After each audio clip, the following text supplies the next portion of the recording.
Bem-vindos ao nosso canal Olinto Cicloturismo. Nesse vídeo, o Olinto vai contar pra gente mais histórias referentes à Volta ao Mundo de bicicleta.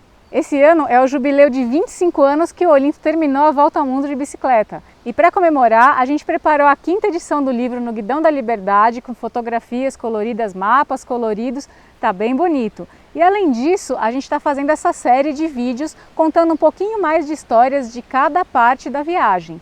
Tanto para assistir a websérie completa, quanto para adquirir o livro, a gente deixou o link aqui na descrição. Olinto, e depois de tudo aquilo que você contou para a gente no capítulo anterior, das dificuldades que você passou no inverno europeu, como que foi a sua pedalada na primavera? A primavera europeia é uma coisa maravilhosa, né? Um negócio lindo, assim, principalmente depois que você passou aquele neve todo, aquele frio, aquela umidade. Bom, começou a crescer flor para tudo quanto é lado, e fruto e tudo mais. E por sorte eu já estava na Itália, que por si só já é é um museu a céu aberto. O que eu fiz efetivamente? Do norte da Itália eu fui descendo até Veneza, que você está descendo os Alpes ali perto dos Dolomitas. Eu atravessei os Apeninos pela primeira vez, aí fui para Pisa, Roma, atravessei de novo os Apeninos, aí fui para o Parque Nacional Abruzzo, fui continuando pelo Mar Adriático até o Salto da Bota da Itália. Mas tem uma diferença, nessa parte da viagem você estava acompanhado, né? Ui.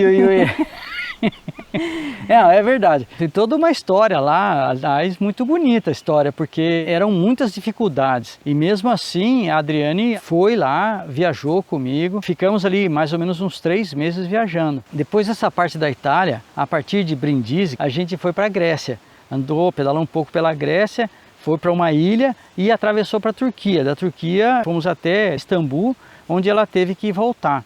Na época foi uma decisão muito difícil.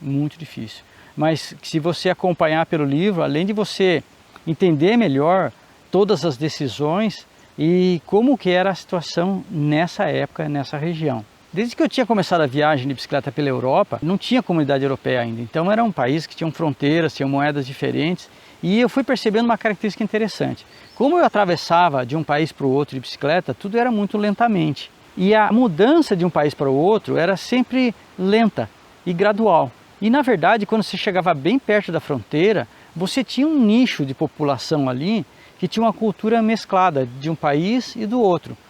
O que comia, as coisas que gostava e tudo mais. Então você via essa mudança acontecer lentamente e via bem esse nicho que está bem na fronteira. Nessas duas fronteiras que a gente atravessou, da Itália para a Grécia e da Grécia para a Turquia, pronto, a gente atravessou de barco, então o choque é muito mais forte. Quando eu cheguei na Grécia, apesar que a Itália não é um país, né, que está no top da Europa, mas a Grécia naquele momento, ela era um dos últimos países ali, tinha que fazer muita coisa. Foi uma diferença gritante, uma língua realmente esquisita pra gente, muito bagunçado, muito lixo, muita discrepância social. Mas isso não tem nada a ver com você atravessar da Grécia para a Turquia. Apesar de que a Grécia já vai fazendo uma transformação para o Oriente, quando a gente entrou na Turquia foi um baque total, uma revolução assim, na verdade. Até ali, eu tinha que olhar para as coisas e ver as diferenças. Assim não faz no Brasil. Aquele jeito não se faz assim. É diferente daquele outro país e tal. Quando entrou na Turquia, o negócio é bruto. A língua, cor, pele, roupa, não tinha nada parecido. Nada que identificasse. Então, essa região foi muito especial por causa disso. E nesse momento que a viagem transcendeu dessa forma, assim, onde você está conhecendo o velho mundo, tudo aquilo que você já conhece, você estava vendo de perto.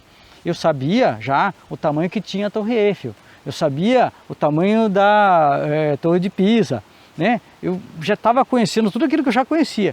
Agora na Turquia era tudo novo e isso dava uma emoção muito grande.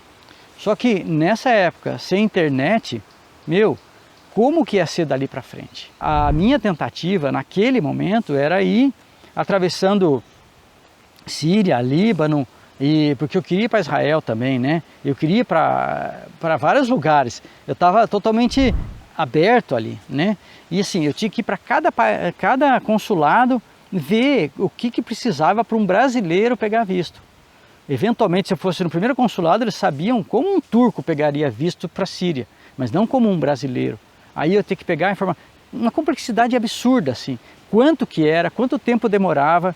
E todo esse tempo que eu tinha que pegar um visto, por exemplo, eu tinha que ficar numa cidade, num hotel. E isso ia ficar muito mais caro do que eu tinha de dinheiro para tentar fazer a volta ao mundo.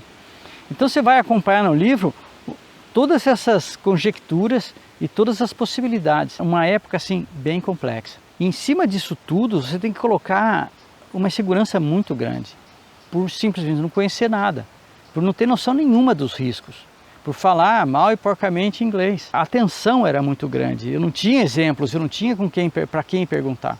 O Marcel Blanc já estava lá atrás. É uma parte muito difícil da viagem. Eu tive que arriscar tudo, assim. Você queria estar nesse lugar comigo, Rafa? É claro, né? Só que nessa época acho que eu estava na faculdade ainda, né? Olhando agora a história no livro, até queria mesmo, né? Só que se eu voltar no tempo e fosse ver aonde eu estava naquela época, eu estava nos primeiros anos da faculdade de arquitetura. Muito provavelmente, pela forma que eu fui criada, pela forma que eu era naquela época, seria difícil para mim tomar uma decisão de não estudar e ir fazer uma viagem. Eu acho que tudo na vida é assim, é um caminho, cada um vai percorrendo o seu caminho até que esses caminhos se cruzam. Então eu vejo que o momento que eu conheci o Olinto foi em 2007, já fazia 10 anos que você tinha voltado da volta ao mundo, né? Foi o momento correto da gente se encontrar. Eventualmente naquela época eu era muito nova, eu não teria maturidade, eu não teria vontade eventualmente de fazer uma aventura de bicicleta, eu estava mais na vontade de fazer uma faculdade, né? Viajar sempre gostei, então com certeza eu queria estar lá, mas a gente já voltou para a Turquia, né? Então, no fundo, eu acho que a Rafa está certa e eu vejo também assim, né? Quando eu conheci ela na fase da minha vida, foi muito especial e parecia que era o ponto correto daquilo acontecer. Eu acho que se eu tivesse conhecido a Rafa assim que eu tivesse voltado da volta ao mundo, meu interesse era outro também. Eu estava justamente cansado de viajar, eu queria desenvolver o projeto de cicloturismo no Brasil. Quando eu conheci a Rafa, foi o momento certo. Eu acho que tá redondo desse jeito, né? Mas então, o negócio é o seguinte, se você já conhece o livro, você já leu e ficou dúvida ou curiosidade principalmente desse capítulo ou qualquer outro capítulo que a gente vai conversar aqui, escreve pra gente. Eventualmente a gente vai fazer um capítulo só respondendo essas perguntas que eventualmente não estão no livro ou você não sabe ainda, conta com a gente. Mas agora eu vou deixar vocês com algumas imagens dessa etapa da viagem.